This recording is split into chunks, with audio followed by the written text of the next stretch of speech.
Continuamos revisando entonces modelos de inversión del libro Macroeconomía, Teoría y Práctica de José de Gregorio. Y anteriormente llegamos entonces a esta formulación, a esta expresión, más bien hasta acá, que es básicamente el valor presente de las utilidades que nos entrega la inversión. Y que para invertir, para que la inversión sea rentable, debía ser mayor o igual al precio del capital. Entonces, con la desigualdad de Jensen, que la podíamos graficar de esta forma, nosotros podíamos saber si nuestra expresión tiene una función de producción convexa, que es este caso, la incertidumbre nos iba a entregar mayor utilidad que la certeza. Si se daba el caso de una función cóncava, la certeza nos iba a entregar mayor utilidad que la incertidumbre, y sabemos por el exponente que tenemos acá, un alfa entre 0 y 1 que está en el denominador, hace que este exponente sea siempre superior a 1, y eso nos lleva a una segunda derivada, ya explicamos por qué, que va a ser positiva, y eso ocurre cuando la función es convexa. Si es negativa esa segunda derivada, cóncava. Entonces, por esa razón sabemos que el modelo nos entrega una relación positiva entre incertidumbre e inversión. Pero también sabemos que hay evidencia suficiente para pensar lo contrario. Bueno, eso fundamentalmente va a depender de determinadas circunstancias, condiciones relacionadas con el mercado, en fin, ya nos vamos a conversar, que se tienen que cumplir para que esta predicción del modelo se dé en la realidad, y que cuando no se cumplen, por lo tanto, nos estamos enfrentando a un caso contrario, donde la incertidumbre frena la inversión. Lo cual es muy usual porque las condiciones que se deben cumplir son altas. Nosotros acá nos vamos a enfocar en 4. Una primera nos va a servir lo que tenemos acá, porque una primera podría ser, ok, la función de producción nos posiciona en este escenario, pero ¿qué ocurre si la función de utilidad del empresario nos posiciona acá? ¿Cómo una función de utilidad de un empresario nos puede posicionar acá? Porque es un empresario adverso al riesgo y por lo tanto tiene una función de utilidad cóncava, donde con certeza su utilidad es mayor que con incertidumbre. Y ahora, para que contradiga este resultado, esa función de utilidad del empresario debiese superponerse al valor esperado, ¿cierto?, de la inversión. Donde U entonces va a ser esta función de utilidad del empresario que estaría contrarrestando los efectos de la función de utilidad, de la función de utilidad de la función de producción, la utilidad de la función de producción. Ambas son utilidades. Entonces, ¿cuándo se puede estar dando esto? Este efecto que contrarresta la relación positiva entre incertidumbre e inversión. Bueno, cuando nos enfrentamos a empresas pequeñas, a empresas medianas, donde los ingresos de las utilidades, los beneficios empresariales, ¿cierto?, significan una parte importante, si no la más importante, de los ingresos laborales del empresario. Entonces, básicamente tiene que darse una correspondencia en términos de volumen, en términos de utilidades, entre el empresario y la empresa. Y eso se da fundamentalmente en empresas más pequeñas. Porque en empresas más grandes existen gobiernos corporativos y existen mercados financieros que ayudan a anular este efecto del empresario adverso al riesgo mediante, por ejemplo, el pago de primas, o mediante modelos de inversión, en fin, donde se toman decisiones conjuntas. Y entonces tú puedes arbitrar entre el riesgo y de la inversión en términos de incertidumbre y certeza. Entonces esto rige para empresas fundamentalmente pequeñas y medianas, pero podría ser una causa dentro de otras posibles, la cual podría estar revirtiendo este efecto.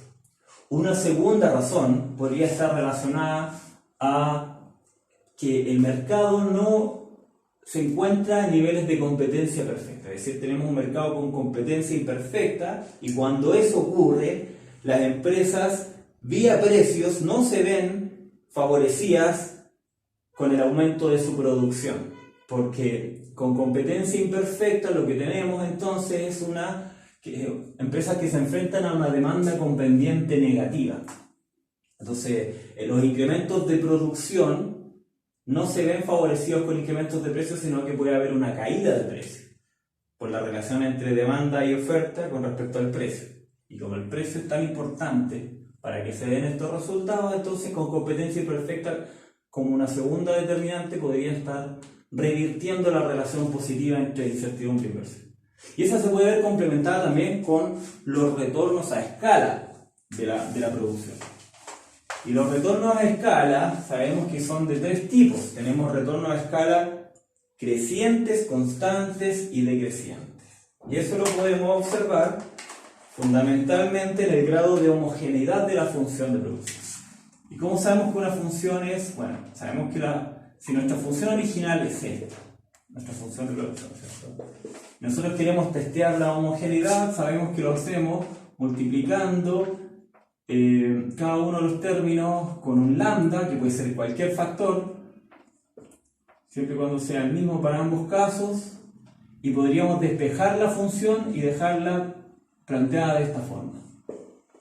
Es decir, podemos volver a nuestra función original, pero va a quedar multiplicando esta lambda como factor común con un exponente que va a ser el grado de homogeneidad. Si se cumple esta igualdad, entonces son homogéneas, y acá podemos evaluar los retornos a escala con SR. Si SR es superior a 1, son retornos a escala crecientes, y ahí no pasa nada con el modelo, todo sigue bien. Si el retorno a escala es constante, el resultado es ambiguo porque interactúa con otros escenarios como el de grado de competencia de la empresa, del mercado, pero hay estudios como el de Caballero que dicen que con retornos a escala constantes también podemos tener, incluso con retorno a escala constante y con irreversibilidad de la inversión, que es una variable que también importa para contradecir estos resultados, pero no la hemos visto, la vamos a dejar para el final porque es más extensa. Aún así se podrían estar dando relación positiva entre incertidumbre e inversión. Pero el que perjudica más a que estos resultados se den son los retornos a escala decrecientes, que es cuando este R es menor a 1. Y entonces, ¿qué ocurre con retorno a escala decreciente? Bueno, fundamentalmente que los incrementos de intensidad en el uso de alguno de los factores, y sabemos que para estos términos nos importa el factor capital, entonces los incrementos en capital con retorno a escala decrecientes, R menor a 1, no aumentan en igual proporción. De hecho, aumentan en menor proporción por ser decrecientes. Con retorno a escala constante sabemos que incrementos en capital premian con incrementos en producción a igual nivel, por eso son constantes. Con retorno a escala crecientes, los incrementos en el uso de factores premian con incrementos en producción mayores, supercompensan la inversión. Y en este caso subcompensa, y por lo tanto ahí tendríamos otro factor que podría estar explicando por qué las empresas decidirían mejor no invertir o tomarían ciertos resguardos frente a escenarios de incertidumbre con respecto a sus decisiones de inversión. Entonces, ahora tenemos el caso ya mencionamos de aversión al riesgo como un primer escenario que contradice esto. Segundo caso, entonces, competencia imperfecta y retorno a escalas decrecientes. Y un tercer caso puede ser las restricciones de liquidez, es decir, cuando las empresas van a invertir tienen que endeudarse fundamentalmente. La inversión puede premiar, por supuesto, porque como ya hemos observado, la inversión se hace para incrementar la producción y los incrementos de producción pueden incrementar las utilidades.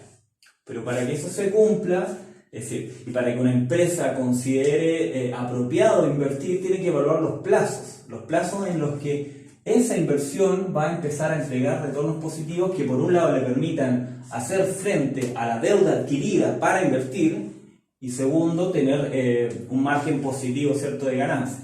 Entonces, va a importar mucho cuáles son esos plazos de maduración de la inversión. Son plazos en los que los retornos comienzan a percibirse. ¿Y dónde percibes esos retornos? En el flujo de caja de la empresa. Por lo tanto, con restricciones de liquidez hacemos alerta a una relación importante, que es la relación entre la actividad económica y la inversión. sea, la inversión ahora también descansa en un factor que es cómo está la actividad económica en el mercado en general, en la economía agregada. La demanda agregada, el producto agregado en términos de señal de inversión. Vía flujo de caja, fundamentalmente, porque sabemos que con mayores niveles de actividad económica, mejores flujos de caja, y si los flujos de caja están sanos, la contabilidad de la empresa está saludable, es propensa a endeudarse para invertir.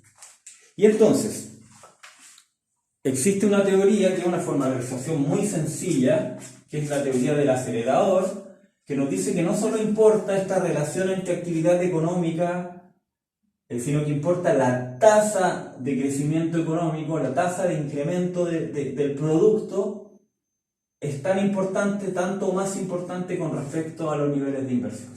Y eso se puede formalizar de la siguiente forma: si tenemos que la inversión va a ser igual en términos agregados a un T igual T menos 1,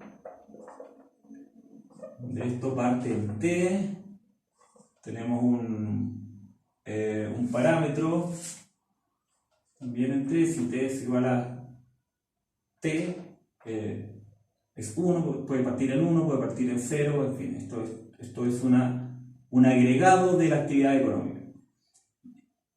Más bien en este caso de la inversión, y lo vamos a convertir en un agregado de la actividad económica. Y tenemos la variación del capital, en T. Entonces esta es simplemente una formalización muy sencilla donde nos importa que esta variabilidad del capital en términos agregados depende del periodo anterior para dar señales de inversión, para hacer crecer la inversión. Y podemos tener entonces nosotros una función de producción que nos va a permitir evaluar esto, muy simple, de tipo lineal, donde el producto va a ser fundamentalmente, va a tener una relación lineal con el capital. Lineal porque tiene exponente 1. Entonces, si nosotros despejamos eso rápidamente, sabemos que es I partido alfa, que era el parámetro que acompaña al capital.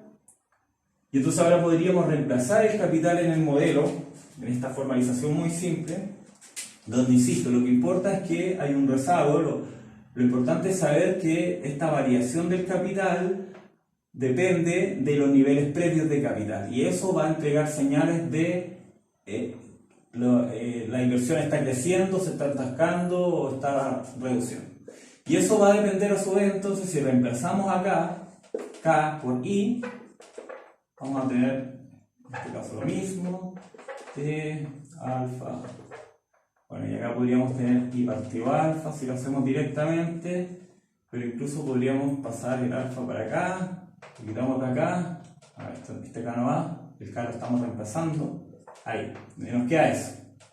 Entonces sabemos ahora que la inversión depende del cambio en el producto. O sea, no solo depende del nivel de actividad económica, como dijimos, sino que depende del cambio en el nivel económico, la tasa de crecimiento de la actividad económica agregada. Y entonces esto básicamente nos refuerza la idea de que la inversión va a depender mucho del acceso a financiamiento, y cuando existan restricciones de liquidez van a frenar las decisiones de inversión vía flujos de caja que no permiten compensar los niveles de deuda que se adquieren para invertir. Esto es entonces lo que vamos a conocer como teoría del acelerador. Y esa sería entonces la restricción de liquidez, una tercera razón por la cual la inversión podría estar frenándose, y vamos a conocer frenándose bajo incertidumbre, lo que va en contra de nuestro modelo, y vamos a conocer una cuarta razón que va a estar relacionada con la irreversibilidad de la inversión, que la vamos a formular a continuación.